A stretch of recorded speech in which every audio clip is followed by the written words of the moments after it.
कौन कहता है आसमां में सुराख नहीं होते, एक पत्थर तो तबीयत से उछालो यारो। दोस्तों, आज हम लोग ऐसी एक कहानी पढ़ेंगे जो 13 साल के बच्चे को एक पुल में फेंक दिया जाता है। उसको तैरना नहीं आता है और 9 फीट गहरा तालाब, उसको फेंकने के बाद क्या वो अंदर अपने आप को तैरना सीख पाता है, बाहर आ पाता है, जिंदा रहता है कि नहीं रहता है? इसको आप जानने के लिए आगे कहानी में बने रहें। हम लोग आज फ्लेमिंगो बुक का क्लास 12 का तीसरा चैप्टर पढ़ेंगे, डीप वाटर। जैसा कि आपको पता है, डीप डीप मतलब क्या होता है? गहरा। और वाटर मतलब क्या होता है? पानी। क्योंकि जो डगलस साहब थे उनको तैरना नहीं आता था, लेकिन उन्होंने everything is possible in this world, nothing is impossible, but how much you have courage. आपके पास साहस कितना है, आपके पास कॉन्फिडेंस कितना है। कौन नहीं, Where there is will, there is way। जहां चाह है तहां राह है। एक बार कोशिश करके तो देखो। नौकों के डर से, लहरों के डर से नौका पार नहीं होती, कोशिश करने वालों की कभी हार नहीं होती। तो डीप वाटर में चूंकि राइटर को पहले से ही उसको हाइड्रोफोबिया है। हाइड्रोफोबिया माने जिसको पानी से क्या होता है? डर रहता है। वो बताते हैं कि 4 साल की उम्र में वो अपने पिता के साथ ही was getting fun and frolicking in the California बीच।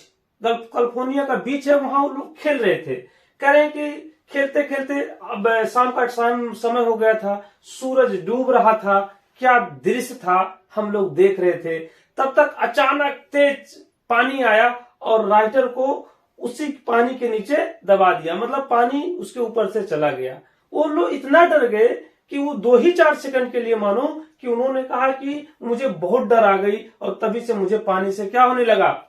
बहुत डर होने लगा। लेकिन राइटर कह रहा, मैं भी अपने दोस्तों की तरह, लोगों की तरह सीखना चाहता था, बोटिंग करना चाहता था, कैनन करना चाहता था। But problem is that he does not know how to swim. He was not a swimmer. उसे तैरना नहीं आता था। और उसके घर के नजदीक एक रिवर था, Yakima river, that was dangerous, told by his mother. उसके माता के द्वारा बताया जाता था कि वो बहुत खतरनाक है। So he should not go at the bank side of the Yakima river. Yakima river के पास उसे नहीं जाना चाहिए। और वहीं उसका YCMC एक पुल था, और YCMC पुल के पास भी वो तैरना चाहता था। लेकिन उसकी माँ हमेशा खतरे के बारे में बताना चाहती थी, लेकिन उसके मन में था कि मैं तैरूंगा। उसके बाद वो जाता है उस पुल में, एडमिशन लेता है, क्योंकि उसे स्विमिंग, एक स्विमर बनना है। और एडमिशन लेने के बाद क्या करता है? दूसरे दिन वह सोचता है कि मैं जाऊंगा, और जाता है। उसके बाद में देखता है कि वहां कोई बच्चे नहीं है। वो he was waiting his friends, और दोस्तों का इंतजार करने लगता है। वो बैठा हुआ है आराम से। तब तक एक 18 साल का बुली, बुली का मतलब समझ लीजिए कि एक टाइप का गुंडा, जो कमजोर लोगों को क्या करता हो? धमकाता हो।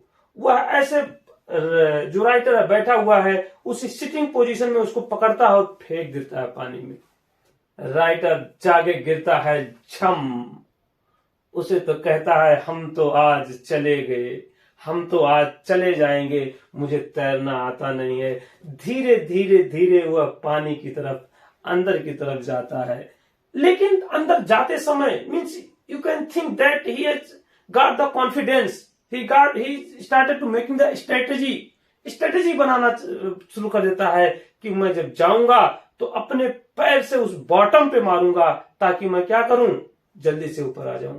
क्योंकि वो पुल रहती है 2 साइड से, एक साइड से 3 फीट गहरा रहता है और एक साइड 9 फीट गहरा रहता है। लेकिन उसको 9 फीट गहरे में जाते हुए ऐसा लगता है वो 90 फीट गहरे में वो जा रहा है। धीरे धीरे जाता है, बॉटम मारता है, लेकिन उतना तेज नहीं आ पाता है।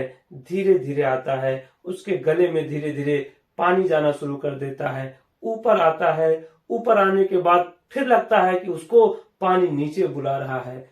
फिर वो धीरे धीरे धीरे नीचे चला जाता है। उसके थ्रोट, लंग्स सब काम करना बंद कर देते हैं धीरे धीरे। वो ऐसे लगता है कि अब उसको कुछ दिखता नहीं है, उसके पास एनर्जी नहीं रह गए हैं। वो जाता है नीचे। वो कहता है कि डिजीनेस होने लगती है। Everything where he try to look, everywhere is water and water. चिल्लाता है, माँ को बुलाता है, लेकिन कोई सुनने वाला नहीं रहता है, क्योंकि वहां सिर्फ पानी ही पानी रहता है। और येलो वाटर ब्लैक वाटर कहता है। अंदर ही पानी में कुछ पकड़ने की कोशिश करता है कि रस्सियों को पकड़ लूं, लेकिन जब पकड़ने की कोशिश करता है तो उसे लगता है कि सिर्फ ये पानी है। नीचे चला जाता है, फिर वो पुश करने की कोशिश करता है, फिर वो धीरे धीरे एक बार वापस आता है। 3 बार उसने ट्राई करता है ऐसे नीचे जाने की, और लास्ट में वो कहता है कि अब हमारा टेंशन, हमारा एंजाइटी, हमारा प्रॉब्लम खत्म होने वाला है, क्योंकि अब वो अनकॉन्शियस होते जा रहा था। आदमी जब तक जिंदा है तब तक परेशान है, मरने के बाद उसकी टेंशन, उसकी प्रॉपर्टी, उसकी हेल्थ, उसका wealth, everything will finish after living this world forever. इस दुनिया को छोड़ने के बाद सब कुछ खत्म हो जाएगा और चला जाएगा। तो वैसे भी वो अनकॉन्शियस हो गया, बेहोश हो गया। लेकिन लास्ट में अब वो जब आंखें खोलता है तो देखता है कि मैं पुल के नजदीक लेटा हुआ हूं, लोग हमारे पेटों को दबा रहे हैं और मैं क्या कर रहा हूं, वोमिटिंग कर रहा हूं। और वह लड़का भी रहता है जो उसको धक्का मारकर फेंका रहता है। तो कहता है कि ये तो मरने ही वाला था। तो क्या, मैं तो मजाक कर रहा था, हमें थोड़ी ना पता था कि यहाँ पुल के नजदीक आया है तो तैरेगा नहीं। अब किसी लव गार्डन में चले जाओ अकेले घूमने के लिए, बिना वजह को तो नहीं जाओगे, कुछ वजह रहेगा तभी आप वहां जाएंगे। तो वैसे उसने सोचा कि ये तैरना तो जानता होगा, इसीलिए पुल के नजदीक बैठा हुआ है। तो राइटर कहता है कि अब मैं बड़ा हो गया, 21-22 साल का हो गया, तो देखा कि हमारे दोस्त कैनिंग कर रहे हैं, फिशिंग कर रहे हैं और बोटिंग कर रहे हैं, but I am unable because I have fear. उसे डर था, किसका? Water phobia, hydrophobia, aquaphobia. उसे पानी से डर था, but he wanted to come out from the fear. उस डर से, उस टेरर से बाहर आना चाहता था। इसलिए उसने सोचा कि मैं जाऊंगा, और उसने गया। अक्टूबर के महीने में एक इंस्ट्रक्टर लिया, इंस्ट्रक्टर मतलब एक ट्रेनर लिया, और उसने उसके माध्यम से सीखना शुरू कर दिया।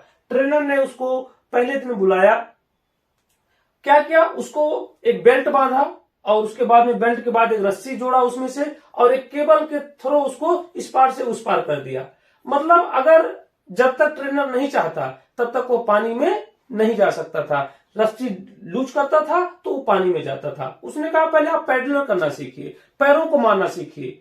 उसके बाद में एक दिन पैरों को मरवाता था, दूसरे दिन हाथ को। इसी तरीके से उसने जितने भी टाइप के स्ट्रोक थे, चाहे वो बैक स्ट्रोक हो, चाहे वो चेस्ट स्ट्रोक हो, चाहे वो क्रॉल स्ट्रोक हो, every stroke he has learn. उसने सीख गया and he became a good swimmer. एक अच्छा स्विमर हो गया। और अप्रैल के महीने में उस इंस्ट्रक्टर ने कहा क्लीन आउट, अब आप तैर सकते हो। You became the perfect swimmer. आपने एक परफेक्ट स्विमर बन गए। लेकिन राइटर को अभी भी डर था पानी से। आप कितना भी तैराकी हो, अगर अकेले पानी में जाएंगे तो वहां डर लगने लगता है। लेकिन वो राइटर था, वो सोच रहा था कि मैं ये जानना चाहता हूं कि मैं क्या उससे बाहर आ गया हूं। जो डर थी, डर अभी भी हमारे ऊपर है, या मैं डर से ऊपर आ गया हूं।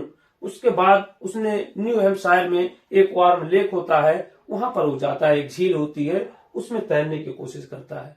उसने उसमें डाइव करता है और 3 मील तक कंटिन्यू तैरता है। लेकिन वो जब जगता है, देखता है एक बार, तो कहता है तो चारों तरफ पानी पानी। वो डर जाता है, लेकिन बाद में फिर मुस्कुराते हुए कहता है, हे पानी, अब तुम मुझे डरा नहीं सकती हो, हम तो तुम पे जीत पा लिए हैं। तो दोस्तों, एवरीथिंग इज पॉसिबल।